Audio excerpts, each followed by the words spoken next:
রাজধানীতে উদ্বেগ বাড়াচ্ছে ডেঙ্গু।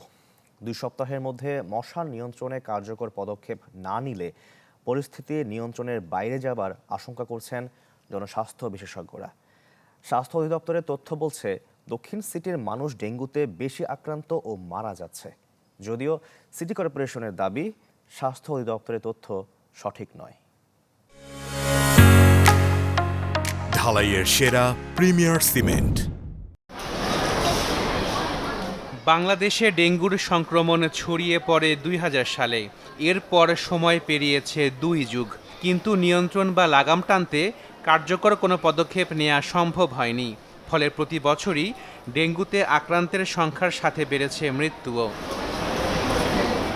স্বাস্থ্য অধিদপ্তরের পরিসংখ্যান বলছে, এবছরের 18 সেপ্টেম্বর পর্যন্ত ডেঙ্গুতে আক্রান্ত হয়েছেন 21,079 জন। এ সময় প্রাণ গেছে 119 জনের। এর মধ্যে ঢাকা দক্ষিণ সিটি কর্পোরেশন এলাকাতেই মারা গেছে 67 জন। তবে এই তথ্য মানতে নারাজ ঢাকা দক্ষিণ সিটি কর্তৃপক্ষ। তারা ঢাকা দক্ষিণে যে রোগীটা দেখায় এবং ঢাকা উত্তরে যে রোগীটা দেখায়, এটা হচ্ছে হাসপাতালে ভর্তি সকল রোগীকে তারা দক্ষিণের রোগী হিসাবে চিহ্নিত করে। জানুয়ারি থেকে এই গতকাল 18 সেপ্টেম্বর পর্যন্ত ঢাকা দক্ষিণে মৃত্যু 12 জন, এবং গত বছরের তুলনায় আমাদের এই বছরের রোগী এবং মৃত্যু অনেক কম। তারপরেও আমরা পুরো পরিস্থিতিটাকে খুবই সিরিয়াসলি হ্যান্ডেল করছি। আমাদের ঢাকা দক্ষিণে পরিস্থিতি নিয়ন্ত্রণে আছে। স্বাস্থ্য অধিদপ্তরের দেয়া তথ্য বিশ্লেষণ করে দেখা যায়, আক্রান্তের দিক থেকে নারীদের সংখ্যা কম হলেও মৃত্যু হচ্ছে তাদেরই বেশি। আর বয়সের দিক থেকে বেশি আক্রান্ত হয়েছেন 21 থেকে 25 বছর বয়সী, আর মৃত্যুও বেশি এই বয়সীদের।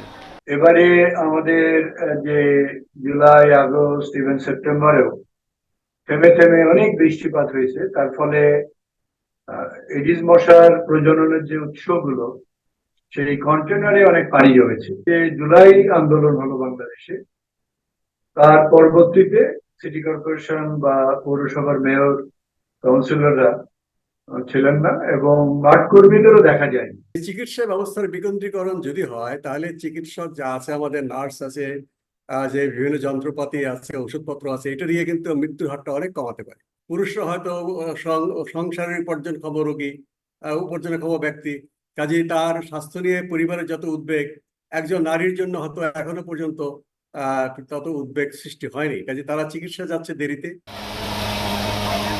আগামী 2 সপ্তাহ এডিস মশা নিয়ন্ত্রণে গুরুত্বপূর্ণ। তা না হলে পরিস্থিতি নিয়ন্ত্রণের বাইরে চলে যাবার আশঙ্কা করছেন বিশেষজ্ঞরা। যদি সিটি কর্পোরেশন গুলো ক্রাশ প্রোগ্রাম করে এবং সমস্ত কন্টেনার যদি অপসারণ করতে পারে, তাহলে আমরা হয়তোবা অক্টোবর থেকে নিম্ন গতি দেখতে পারবো। আর আমরা যদি এই 15 দিনে বা এই মাসে যে কতদিন আছে, এই সময়টাই যদি যথেষ্ট কাজ না করি, তাহলে গতবারের মতো এবারেও আমাদের কন্ট্রোলের বাইরে চলে যেতে পারে ডেঙ্গু পরিস্থিতি। পরিবর্তিত পরিস্থিতিতে মশা নিয়ন্ত্রণে শিক্ষার্থীদের কাজে লাগানোর পরামর্শ জনস্বাস্থ্যবিদদের। আশাকিন প্রিন্স, চ্যানেল 24, ঢাকা।